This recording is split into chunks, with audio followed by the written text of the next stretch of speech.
An employee named Sarah was patiently helping a bad-searching man with important lower back issues attempt on a couple of shoes. She crouched right down to make certain the fit was proper, providing him a kind smile and a few phrases of encouragement. The shop supervisor, Mr. Jackson, observed the scene from across the aisle and right away grew furious. Losing right into a chair, he exaggerated a groan and clutched his again, mocking the older man's ache. "Come here and tie my footwear," he barked at Sarah, pretending to wince. The bad-looking man, Robert, straightened as plenty as he could and got here to Sarah's protection. "Hello, fool, don't treat your worker like that," he stated firmly, his voice sporting through the store. Mr. Jackson snapped lower back, his tone dripping with conceitedness. "Call me sir, due to the fact you're only a lowly, negative purchaser. I call for appreciate from my wealth and status."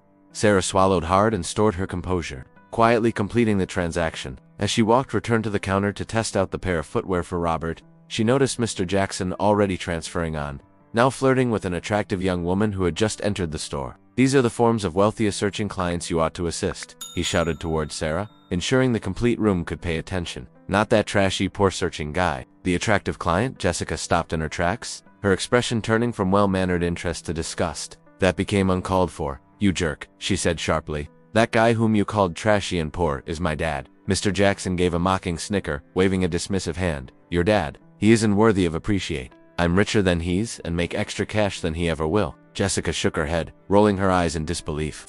She walked over to her father and turned to Sarah, decreasing her voice with actual issue. "How can you return to work each day with a manager this impolite?" Tears welled in Sarah's eyes as she confessed, "I wish I should leave. However, I'm able to afford to give up. I'm a single mother, and I need this process to pay for my son's training." Robert positioned a reassuring hand on his daughter's shoulder and said warmly, "Allow her come work at our company. She deserves a happier lifestyles than this." She reached into her purse, pulled out a commercial enterprise card, and surpassed it to Sarah. "My dad and that I very own a thriving business down the street. We love so that it will be a part of the group due to the fact you deserve to stay a better existence." For the primary time in years, Sarah felt wish surge via her chest. She broke into the largest smile she had ever worn, barely able to believe this sudden flip of fortune. Mr. Jackson, figuring out what he had simply lost, moved quickly closer to them, his voice now desperate. "I'm sorry for my impolite behavior. I didn't realize you both personal a commercial enterprise." Jessica stood tall, her voice calm but firm.